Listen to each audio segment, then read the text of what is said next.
पिछले कुछ महीनों से सैटर्न पाइसेस में डायरेक्ट चल रहा था। इस दौरान शायद आपकी ज़िंदगी में धीरे धीरे ऐसी तब्दीलियां आई होंगी जिन्हें आपने उस वक्त इतनी अहमियत ना दी हो। किसी के करियर का इम्तिहान हुआ होगा, किसी के रिश्तों में जिम्मेदारियां बढ़ गई होंगी और किसी को अपनी ज़िंदगी को नए अंदाज से ऑर्गेनाइज करना पड़ा होगा। लेकिन अब कहानी एक नए मोड़ पर आ गई है। 26 जुलाई 2026 को रात 11:14 पर सैटर्न रेट्रोग्रेड हो चुका।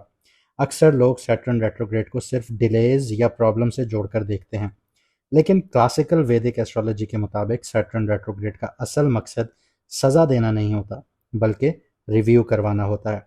जो काम अधूरा रह गया था, जो जिम्मेदारियां नज़रअंदाज हुई और जो सबक अभी तक मुकम्मल नहीं हुआ, सैटर्न उसी चैप्टर को दोबारा खोलने आया है। लेकिन इस दफ़ा का सैटर्न जो रेट्रोग्रेड है, एक और वजह से बहुत ख़ास है। रेट्रोग्रेड की शुरू के चंद दिनों में मार्स टॉरस में मौजूद होगा और सैटर्न की तीसरी नज़र सीधी मार्स पर होगी। यानी इस ट्रांजिट की शुरुआत ही एक्शन और डिसिप्लिन के दरमियान एक ताकतवर तकरार से होगी। मार्स हर चीज़ में जल्दी करवाना चाहेगा, क्योंकि मार्स की नेचर ही एक्शन लेना है, जबकि सैटर्न हर कदम को वक्त, सब्र और प्लानिंग के साथ देखना चाहेगा। और फिर 2 अगस्त को मार्स जेमिनी में एंटर कर जाएगा। यानी सैटर्न रेट्रोग्रेड का पहला हफ्ता और उसके बाद का सफ़र एक जैसा नहीं रहेगा। इसके साथ साथ एक और बहुत अहम बात आपके लिए समझना ज़रूरी है। सैटर्न इस वक्त पाइसिस में है और पाइसिस जुपिटर का घर है। सिर्फ इतना ही नहीं, सैटर्न अपनी 10th नज़र से सजिटेरियस को देख रहा है और सजिटेरियस भी जुपिटर का घर है। यानी सैटर्न इस वक्त जुपिटर के दोनों घरों में कार्मिक हिसाब को एक्टिव कर चुका है। लेकिन जुपिटर भी खामोश नहीं है। जुपिटर अपनी सबसे ताकतवर पोजीशन में है, यानी कैंसर में एग्जॉल्टेड है और अपनी 9th एस्पेक्ट से 9th नज़र से सीधा पाइसेस में बैठे सैटर्न को देख रहा है। यानी एक तरफ सैटर्न अकाउंटेबिलिटी मांग रहा है और दूसरी तरफ जुपिटर हिकमत, रहनुमाई और बेहतर फैसले करने की सलाहियत भी दे रहा है।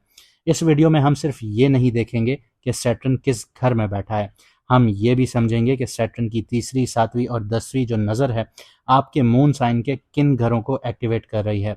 जुपिटर इस पूरे प्रोसेस को किस तरह सपोर्ट कर रहा है और अगले चंद महीनों में आपकी ज़िंदगी में कौन से कार्मिक चैप्टर्स दोबारा खुलने वाले हैं।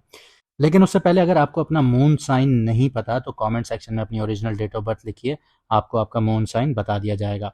और जो लोग ज़िंदगी की मुश्किलात से तंग हैं, करियर में अपलिफ्टमेंट नहीं मिल रही, प्रमोशंस नहीं हो रहे, ग्रोथ नहीं हो रही, बॉस तंग कर रहे हैं, घर के मसाइल चल रहे हैं, घरों में सुकून नहीं मिल रहा, पार्टनर के साथ अलाइनमेंट नहीं हो रही, तो स्क्रीन पे दिया गया व्हाट्सएप नंबर है, आप व्हाट्सएप पर मैसेज करके अपॉइंटमेंट बुक करवा सकते हैं।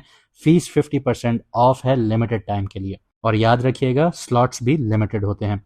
तो आइए वैदिक एस्ट्रोलॉजी के असूलों के मुताबिक हर मून साइन के लिए सैटर्न रेट्रोग्रेड को गहराई से समझते हैं। अब बात करते हैं स्कॉर्पियो मून साइन वालों की। तो स्कॉर्पियो के लिए जो सैटर्न रेट्रोग्रेड हो रहा है वो 5th हाउस में हो रहा है, यानी पाइसेस में हो रहा है। और अब दिल की ख्वाहिश और ज़िंदगी की जिम्मेदारियां एक दूसरे के सामने खड़ी होती हुई नज़र आती हैं, क्योंकि 5th हाउस सिर्फ रोमांस का घर नहीं है, बल्कि क्रिएटिविटी, बच्चे, education, intelligence, speculation, future planning और उन फैसलों का घर है जो आपकी आने वाली ज़िंदगी का रुख तय करते हुए नज़र आते हैं।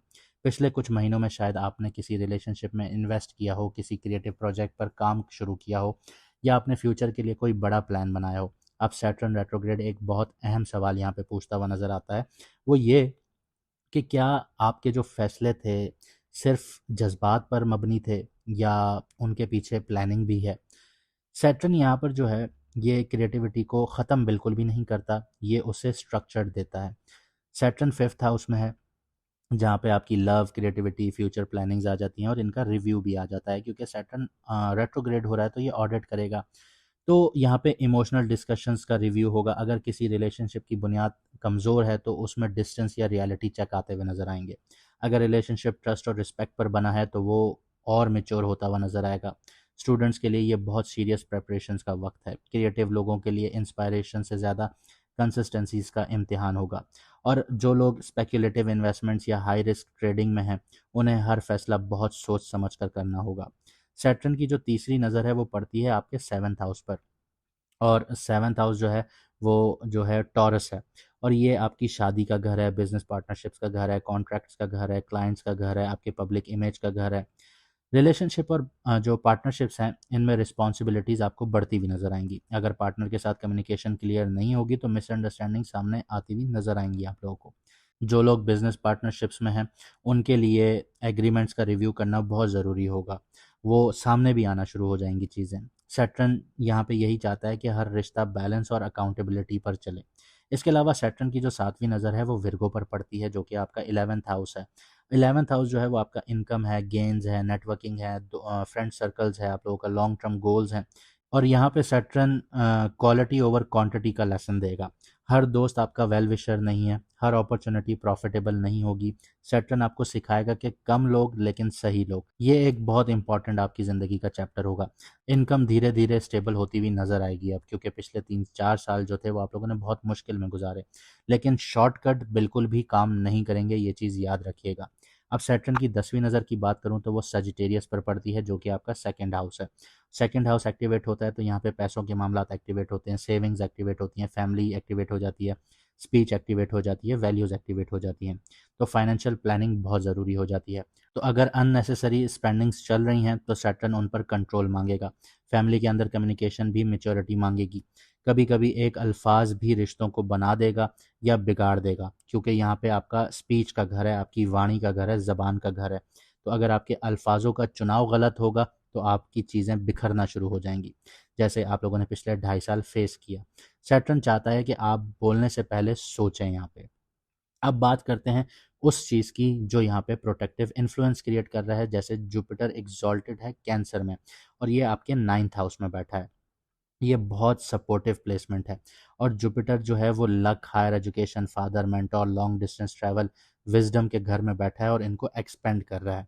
और जुपिटर की जो 9th एस्पेक्ट है वो सैटर्न पर पड़ती है, जो कि आपके 5th हाउस में बैठा है, पाइसेस में बैठा है और सैटर्न को यहाँ पे सपोर्ट कर रहा है। यानी जब सैटर्न आपके इमोशनल डिसीजंस का इम्तिहान ले रहा है, जुपिटर आपको सही रहनुमाई और बेहतर फैसले करने की सलाहियत भी देता हुआ नजर आता है। अगर आप ईगो के बजाय लर्निंग का रास्ता इख्तियार करेंगे तो ये ट्रांजिट बहुत कंस्ट्रक्टिव साबित होगा। अब बात करते हैं करियर की। तो creative industries, education, consultancies, coaching, media और रिसर्च से जुड़े हुए जो लोग हैं उनके लिए प्रोडक्टिव दौर साबित होगा। लेकिन हर प्रोजेक्ट को सब्र और प्लानिंग के साथ कंप्लीट ज़रूर कीजिएगा। नेटवर्किंग भी करियर ग्रोथ में अहम रोल अदा करेगी आप लोगों के लिए। फाइनेंसिस की बात करूं तो स्पेकुलेटिव इन्वेस्टमेंट्स में एहतियात बहुत ज़रूरी है। सेविंग्स को मजबूत बनाइए। Long term planning short term excitement से ज़्यादा फायदेमंद होंगी। रिलेशनशिप्स की बात करूं तो लव लाइफ में मेच्योरिटी का इम्तिहान बहुत ज़्यादा होगा। जो रिश्ते सिर्फ अट्रैक्शन पर बने हुए थे उन्हें अब चैलेंजेस आते हुए नजर आएंगे। जो ट्रस्ट और कमिटमेंट पर खड़े थे वो और गहरे होते हुए नजर आएंगे। मैरिड लोगों को पार्टनर के इमोशंस को समझने की बहुत ज़्यादा ज़रूरत होगी। हेल्थ की बात करूं तो मेंटल स्ट्रेस और इमोशनल प्रेशर को इग्नोर बिल्कुल भी मत कीजिएगा। रूटीन, प्रॉपर स्लीप और फिजिकल एक्टिविटीज़ को अपनी प्रायोरिटी बनाइए। हेल्थ को डिले करना इस ट्रांजिट में मुनासिब स्ट्रैटेजी बिल्कुल भी नहीं है। अब मैं आपको कुछ एक्शन प्लान्स बता देता हूं जो अगर आप इस रेट्रोग्रेड के दौर में फॉलो करेंगे तो आप लोगों के लिए आसानियां होंगी। जैसे 26 जुलाई से लेकर 11 दिसंबर तक सैटर्न रेट्रोग्रेड रहेगा, तो आप लोगों को इमोशनल डिसीजन में जल्दबाजी बिल्कुल भी नहीं करनी। फाइनेंशियल प्लानिंग को मजबूत बनाइएगा, बजटिंग कीजिएगा। लव और बिजनेस पार्टनरशिप्स में ट्रांसपेरेंसीज रखिएगा। लॉन्ग टर्म गोल्स को प्रैक्टिकल बुनियाद पर दोबारा रिव्यू कीजिए। नए स्किल्स और एजुकेशन में इन्वेस्ट कीजिए, यही आप लोगों का फ्यूचर डेवलप करेंगी।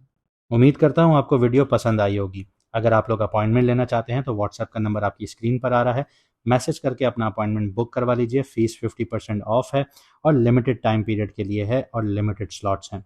मुझे दीजिए यहाँ से इजाज़त, मिलते हैं अगली वीडियो में सितारों के सफ़र पर।